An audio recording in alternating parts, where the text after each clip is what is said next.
High, welcome to my channel Nini's কিচেনে আপনাদের স্বাগত জানাই। আজ আমি আপনাদের একটি খুবই ইজি ভোলা মাছের রেসিপি দেখাবো, যেটা বিগিনারদের জন্য খুবই হেল্পফুল হবে। আশা করি ভিডিওটি আপনাদের ভালো লাগবে, শেষ পর্যন্ত দেখার অনুরোধ রইল। এখানে আমরা নিয়েছি 400 থেকে 500 কেটে বেছে রাখা ভোলা মাছ, নিয়েছি সর্ষের তেল 100 থেকে 150 গ্রাম, আর নিয়েছি কুচিয়ে রাখা দুটো মিডিয়াম সাইজের টমেটো, দুটো মিডিয়াম সাইজের পেঁয়াজ। ঠিক এইভাবে কুচিয়ে কেটে নিতে হবে। নিয়েছি স্বাদ মতো কাঁচা লঙ্কা, আমি একটু ঝালটা কম খাই বলে কম নিয়েছি, আপনারা বেশি নিতে পারেন। আর নিয়েছি আদা রসুনের পেস্ট, একটা তেজপাতা, সামান্য কালো জিরে, জিরে গুঁড়ো, সামান্য গরম মশলা, কাশ্মীরি লাল লঙ্কা, স্বাদ মতো নুন বা লবণ, হলুদ গুঁড়ো, ধনে গুঁড়ো এবং স্বাদ মতো চিনি। এরপর একে একে একটা পাত্রের মধ্যে কেটে রাখা ভোলা মাছগুলো ম্যারিনেশনের জন্য নেব। ম্যারিনেশনের জন্য আমরা নেব সামান্য হলুদ গুঁড়ো, সামান্য লবণ এবং কাশ্মীরি মির্চ পাউডার, এবং এরই সাথে সামান্য সর্ষের তেল অ্যাড করব এবং মাছগুলোর গায়ে ঘষে ঘষে মশলাগুলো লাগানোর চেষ্টা করব, যাতে মশলাগুলো মাছের ভেতরে ভালো করে ঢুকে যায়। এবং এটা আমরা 10 মিনিটের জন্য সাইডে রেখে দেবো। যাদের কাছে একদমই সময় নেই তারা 2-5 মিনিট রাখলেও হবে। হঠাৎ করেই দেখি আমার গ্যাসের পাইপটা একটু সমস্যা করছে, তাই দেরি না করে চটপট একটা ইন্ডাকশন ওভেনেই আমি রান্নাটা শুরু করে দিলাম। পাত্রটা গরম করতে দিয়ে তার মধ্যে সর্ষের তেলটা নিয়ে নেব, হাফ সর্ষের তেল নেব এবং হাফটা বাছিয়ে রেখে দেব, এবং গরম হওয়ার জন্য তেলটা দিয়ে দেব। এরকম ধোঁয়া উঠতে থাকলে বুঝবেন তেলটা গরম হয়ে গেছে। আমি দেখানোর সুবিধার্থে তাড়াতাড়ি করে প্রত্যেকটা ভিডিওই দেখাচ্ছি, কিন্তু এই তেলটা গরম হতে 5 থেকে 6 মিনিট সময় লাগবে 3-এ দিয়ে গরম করলে। এবং এরপর একে একে মাছটা ছেড়ে দেব। মাছটা এক পিঠ ভাজা হয়ে গেলে অপর পিঠ ঠিক একইভাবে আরও 5-6 মিনিটের জন্য ভেজে নেব এবং তুলে নেব। বাকি রেখে দেওয়া মাছের লেজাগুলো সেকেন্ড ব্যাচে ভাজতে দেব। ঠিক একইভাবে একটা দিক 4 থেকে 5 মিনিট ভেজে অপর দিকটা 4 মিনিট ভেজে তুলে নেব। এই পর্যায়ে ওই সমস্ত মাছ তুলে নেওয়ার পর ওই গরম কড়াইতেই একটা তেজপাতা, নিয়ে রাখা কালো জিরে 1 মিনিট মতো নেড়ে ছেড়ে ওর মধ্যে আমরা দিয়ে দেব কেটে রাখা পেঁয়াজ কুচি। পেঁয়াজগুলোকে ভালো করে নেড়ে ছেড়ে 5 মিনিট ভেজে নেওয়ার পর হালকা গোল্ডেন ব্রাউন কালার যখন ধরবে, তখন ওর মধ্যে 2 চামচ আদা রসুনের পেস্ট অ্যাড করব আমরা।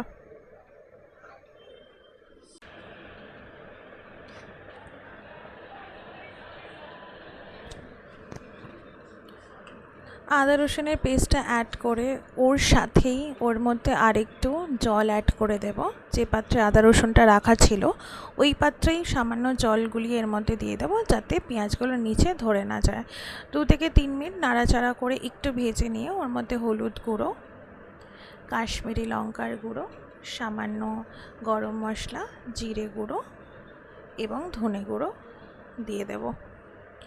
দিয়ে নাড়াচাড়া করব আরও 3 থেকে 4 মিনিট। 3 থেকে 4 মিনিট মশলাটাকে ভালো মতো ফ্রাই করে নিয়ে এই সময় আপনারা 3 বা 4-এ ফ্লেমটা রাখতে পারেন ইন্ডাকশানে। তারপরে যখন আপনারা দেখবেন মশলাটা থেকে তেল ছাড়তে শুরু করেছে, সেই পর্যায়ে টমেটো এবং কাঁচা লঙ্কাগুলো দিয়ে দেবেন। কাঁচা লঙ্কা আপনারা আপনাদের মতো দিতে পারেন, যতটা আপনারা খাবে সেই অনুযায়ী। এবং 1 মিনিট নাড়াচাড়া করার পর ওর মধ্যে আমরা অ্যাড করে দেবো চিনি। চিনিটা টমেটোর সাথে অ্যাড করা হয় যাতে টমেটোর যেই খুবই টক ভাব যদি থাকে সেটা কাটিয়ে দেওয়া যায়। এরপরে আমরা ওর মধ্যে একটু জল অ্যাড করে দেব। জল অ্যাড করে একটু নাড়াচাড়া করে ঢাকনাটা দিয়ে ঢেকে 5 মিনিট আমরা এটা আরও রান্না করে নেব।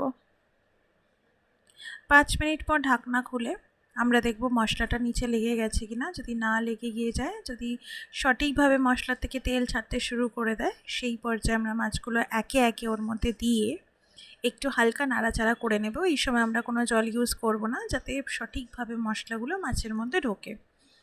এই রকম করে আস্তে আস্তে নাড়াচাড়া করে মশলাগুলো দিয়ে 2-3 মিনিট নাড়াচাড়া করে 1 বাটি মতো জল আপনারা দিয়ে দেবেন। আপনারা 1 কাপ জলও ইউজ করতে পারেন। আমার এখানে মনে হয়েছে যে আরও 1-2 কাপ জল এক্সট্রা অ্যাড করতে হবে, তাই আমি একই সাথে প্রায় 3 থেকে 4 কাপ জল অ্যাড করেছি। আমি পাতলা ঝোল খাবো বলে, পাতলা ঝোলটা ইউজ করব বলে অনেকটা জল দিয়েছি। আপনারা চাইলে একটু কমও জল দিতে পারেন এবং এটা ঢাকা দিয়ে দেবেন। ঢাকা দিয়ে আমি ইন্ডাকশানে 4 পাওয়ারে এটা চালিয়েছিলাম প্রায় 5 থেকে 6 মিনিট। 5 থেকে 6 মিনিট এটা ভালো করে ফুটিয়ে নেওয়া হয়ে গেলে, যখন এরকম বুদবুদ উঠে আসবে, তখন আপনারা ঢাকনাটা খুলে একবার চেক করে নেবেন এবং মাছগুলোকে উল্টে দেবেন। উল্টে দেওয়ার পর যদি মনে হয় আরও 1 কাপ জল অ্যাড করতে হবে, তাহলে 1 কাপ জল অ্যাড করে নিতে হবে। জল অ্যাড করে দেওয়ার পর একটু নাড়াচাড়া করে এটাকে 5 ফ্লেমে দিয়ে দিতে হবে, যেটা হাইয়েস্ট ফ্লেম, এবং আরও 2 মিনিট ওটাকে ফুটিয়ে নিতে হবে। তারপরেই তৈরি হয়ে গেছে আমাদের ইজি ভোলা মাছের পাতলা ঝোল। Thank you so much, thank you for watching. পরের ভিডিওতে দেখা হচ্ছে।